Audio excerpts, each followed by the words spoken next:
Most of us know exactly what we want. We can describe it clearly, well, somewhat. Maybe we have written it down. We can visualize it. We have set the intention, and then nothing moves. Or worse, things start moving and then quietly reverse. And we tell ourselves that we are not really trying hard enough, not thinking positively. But what if I tell you the problem isn't effort at all? Welcome back to Healthy Mind, Healthy Life on the Healthy Mind by Avi network, where we have this kind of honest and practical conversation about what it genuinely takes to feel well and live fully. I'm your host, Sayan, as some of you would know, and today I'm joined by Kelsey Aida, best-selling author of The Manifesting Fix and My Pocket Guide to Manifestation, energetic alignment coach, and co-host of High Vibing at one of the top 0.1% podcasts in the world with over 500,000 downloads. Kelsey helps people identify and release the hidden resistance that keep. Hey, dear listeners, before we begin, a quick note from Healthy Mind by Avik. This episode is created for educational and informational purposes only. The views shared by our guests are their own and may not reflect those of the host or network. Nothing in this conversation should be taken as medical, legal, financial, or professional advice. Please consult a qualified professional before making important decisions. We encourage you to listen with curiosity, think independently, and use this content as a starting point for reflection, not a substitute for professional guidance. Now, settle in and enjoy the conversation. And stuck, and she has been doing it through books, retreats, courses, and on one-on-one work for years as well. So Kelsey, I think that's long list, and it's kind of hard to wrap my mind around it. So welcome to the show. It's an honor to have you here with me. And I mean, this is something that really I think 95% of the people are struggling with. So very excited to have this conversation and see where this flows. Yeah, thank you so much for having me. I'm super excited to be here. I couldn't agree more. I feel like people in the personal development space have tried every goal setting technique, every manifestation technique, and maybe with some success, right? But it's like we try and we ask and we don't receive. We take action and it's not working. Like, what's going wrong? So I'm super excited to talk about that today. Likewise, I think you pinpointed the exact problem and how we react to it from a psychological standpoint. But before we move or begin with the conversation, folks, a little disclaimer to all of the listeners here. So some statements may reflect personal belief and experiences and are presented as individual views and not medical advice. Listeners should consult qualified professionals for medical conditions. So, Kelsey, I think you started right on the point. So before we get into this topic, I want to go back to the beginning of your story, because I think it really would add more context or substance to this conversation. I think you healed yourself from 3-year depression after a dance injury without medication, just using mindset and lifestyle shifts. Now, that is something that I hear too often, lifestyle shifts. And, it's not really a small thing. So how did you, approach your lifestyle shift? I mean, what were those moment of instances when you realized that, your own mind, what it has become during that period that became the foundation of everything that you teach today? Yeah, so you kind of alluded to my story a little bit that it all started when I was injured and I could no longer become a professional dancer, which crushed my heart, obliterated my identity, was the only thing that I was good at or ever wanted to do. So it really sent me into a spiral, which landed me in a 3-year-long depressive episode where I was diagnosed with functional depression. So I was still like going to school and living my life, but on the inside, I was like dead, numb, so unmotivated, so sad. And towards the end of that period, I just hit my pain threshold and I was like, okay, universe, God, like send help, help your girl out. Just send anything, anyone, any tools. Like I need to learn how to enjoy my life again. And in that asking and that prayer, what I received was a great therapist. I started working with a shaman. I started reading all the right spiritual and self-help books. Just all these resources started coming in. And so I implemented. I was like, okay, today I learned about a gratitude list. Let me try that. Tomorrow I learned about, how to process your emotions. Let's do some more of that. And so I was using all these different modalities from spirituality, positive psychology, healing, emotions, energy. And it worked. Honestly, within about a month of doing that work diligently and dedicating myself to it, I started feeling honestly even better than I did before I got depressed when I was perfectly healthy. And I just realized, like, why is this not super accessible, common knowledge information? More people should know how to use these tools to their benefit so that we're not unnecessarily stuck in these long emotional cycles that we don't need to be stuck there for so long. So that's kind of where my story started. And once I started feeling better, I just made it my mission to start sharing. I felt very called to teach other people what had worked for me. And now, almost 10 years later, that's evolved into the podcast, High Vibe in It, multiple published books, a Substack that's growing where I write essays for people every week, like all kinds of mediums where I coach people, retreats. You said it all in the intro, but really it's just kind of blossomed into a career where I'm helping to empower people from stuff that I know has worked for me. Yeah, I mean, that story where, it went from being numb to coming out with flying colors. So, Kelsey, what was that catalyst, right, that enabled you, I mean, via this mindset shift that you're referring to? What was that instance or maybe that realization that made all the difference? If you could maybe sum it up in one, or if you had to sum it up in one small sentence, or I'll make it 3 words. So in 3 words, what would you like to say? Oh my gosh. So, the big mindset shift for me that helped me get out of depression was no longer identifying as depressed. And what I mean by that is in my head, I realized like I am not my depression, which I know is more than 3 words, but we're getting close to the 3 words. And I just Sure. thought about it like, okay, when you're sick, you have a cold or you have a flu, you don't say like, I'm my cold or I'm my flu, right? Like you don't identify with it. You just know that it's a temporary experience. You got to drink some Gatorade. Maybe you need to rest more. Maybe you need to go in the sauna. You know that it just involves more self-care and your body will naturally heal itself. And I realized, okay, if this is a mental illness, if my mind is sick, why wouldn't my emotional body and my psychology know how to heal itself if I give it the proper time, space, and support? So when I switch my mindset from, oh, I'm a depressed person to, no, I'm not my depression. I'm just experiencing this temporary illness. My body has the intelligence to overcome illnesses naturally. How can I support it in doing that? That's what really catalyzed the healing journey for me. Wow, I think that's really an important reframe and something that most of, I should say, the working people really miss out because, and there are multiple reasons. I mean, definitely this.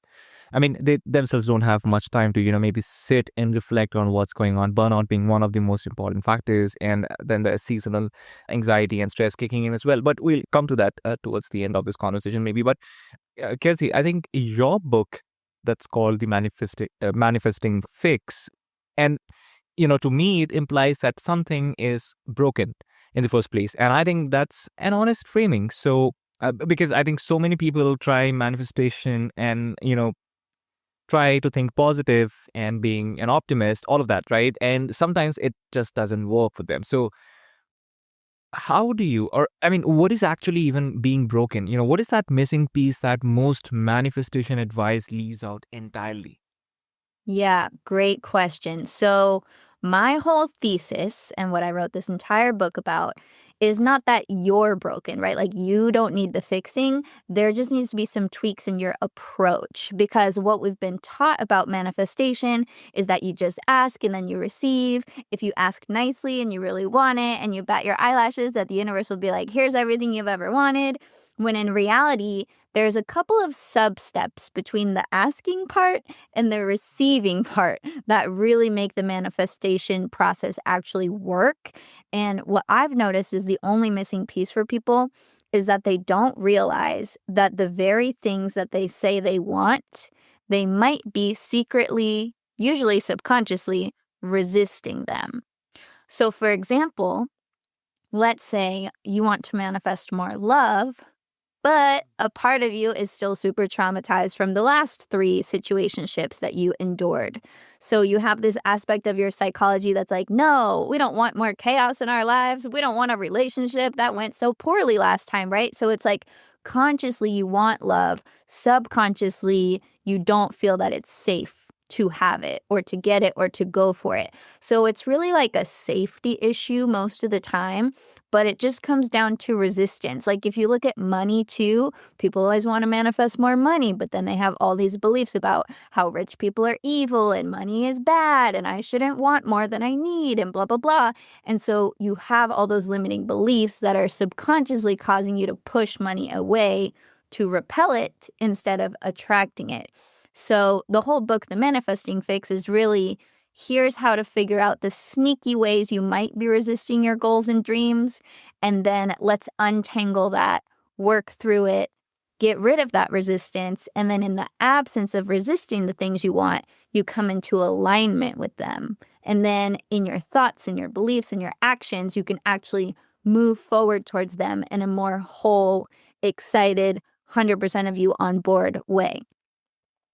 Yeah, you talk about resistance. I mean, you talk about resistance a lot. It comes up again and again in your work. And, it makes a lot more sense right now because, I mean, particularly to what you shared, Kelsey, I think also the other missing part of this whole, transformation would be just trying to be more grateful than you were yesterday, right? Because I think like you said, imagine, consciously you're looking for love, right? Let's take that example. But subconsciously, you're still traumatized. I mean, you've still got to realize that, okay, you breathing right now, you're alive, and you should be grateful, number one, for that, and number two, you should be embracing whatever opportunity or the change that's around you. Because I think if you zoom out the picture a little bit and look at the entirety of universe, and maybe I'm getting a bit philosophical here, but what I'm really trying to say is change is the whole, thing that's around us. You look at the earth, it's moving, the sun, it's moving to the galaxy, it's moving to everything is built on this prospect, right? So if you are not grateful, I think, for whatever that is, whatever that situation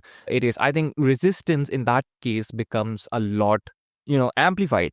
So I'm so glad that you brought this concept up. But from a mental health perspective, really, what you're describing, limiting beliefs, which becomes the very reason where resistance in itself is born. And then the self-sabotage as well, the inner critic. So these are the things that really come up constantly in conversations about psychological well-being. So how do you really understand the relationship between a person's mental health and, I mean, emotional health and their ability to manifest what they want? Oh my gosh, great question. So, to simplify it, the more inner harmony you can cultivate and make your baseline experience, the more that's going to be reflected back to you in your life circumstances via the law of attraction, which I like to think of as a big fat mirror. So, your circumstances, to a degree, right, are oftentimes reflecting back to us how we feel about ourselves, how we're feeling our emotional body, our thoughts, our beliefs, right? So, the more inner harmony you can create, the more outer harmony will naturally start to come to fruition and fall into place. Now, there's different ways to do this, and I'm glad that you mentioned gratitude because I do experience when working with clients and just in my own life, when we're not feeling grateful, it actually is a form of resistance where we're resisting our current reality and we say, oh, the reason I want to manifest all these things in this new life is because my life right now is not okay. This is not how it's supposed to be. I don't accept what's happening. And so we block ourselves off not only to opportunities and abundance and a beautiful future, but we're just so focused on what we don't like about right now that we're keeping ourselves stuck in it. Versus if you could look at your reality and say, okay, maybe it's not how I want it yet. We're stepping off from reality into a new timeline and we just accept, okay, this is my starting point, right? From this moment on forward is my starting point. No matter where I am, I can always improve my life, get better, add new things, change is natural. I think that's where gratitude can come into play of okay, there are some things I can be grateful for right now. And if anything, I'm grateful for the opportunities, the mindset shift, what's available to me in the future that might feel better than what I'm accessing now. If you want to feel grateful, you can. If you don't want to feel grateful, that's easy too. So I'm glad that you brought up the gratitude piece because I actually wrote a whole chapter on the gratitude block in the Manifesting Fix. That's great to hear. I think I really resonated with that as well because I think we do have a lot in common here. So, Kelsey, I think I totally understand how it felt for you. And I'm going to rewind a little bit towards your story, wherein, you felt like the whole world is collapsing, I mean, in front of you. And from there, you have written 5 books and built a podcast with over 500,000 downloads and now run international retreats and coach hundreds of people, and the list continues. So, what I would really like to maybe, just one last question before we wrap this off is that for the listeners who are listening to this right now, what do you want people to understand about what is actually possible for them? You know, because I think, and just to add up to that question, do you think even if there's anything that is, beyond possible, if you think something's impossible, like what's really the difference between being realistic versus, sorry, I'm not getting the other word, but beyond realistic, just Yeah. as for the perspective here, you could say. So what's really the difference between being realistic and being optimistic, if that makes more sense? Yeah. So if we look at what humans have been able to accomplish, we always seem to be able to outdo ourselves over time, right? But an important piece of this lesson is that time is actually an asset that's on your side and not a weapon that you need to use against yourself by saying, oh, this is taking too much time. That must mean that it's not meant for me. Oh, this is taking too much time. I guess I'm not good enough. Oh, this is taking too much time. I guess it's never going to happen. It's like, no, no, no. We need to embrace the passing of time as the thing that makes you wiser, better, stronger, faster. Like, it takes time to become the version of yourself who can achieve all the things that you're dreaming of in your mind, in your soul, in your heart. So I think your relationship with time and creating a healthy one is really important to feeling like things are possible. Because what most people do is they just look at how much time has passed, what little results they've achieved, and they make it mean something bad. And then they get stuck in that meaning. So instead of doing that, think of the stock market. You put money in it, and over time, it compounds, right? And it grows. But without the time piece, it's not going to grow very much. Same with you, same with your life. And I know this is an unpopular opinion because so many manifestation teachers are like, it should be happening instantaneously. Like when you're super aligned, it'll just happen. And it's like, we exist in this world where nature takes time to blossom and bloom, and there are seasons for everything, and we forget that we're a part of nature, right?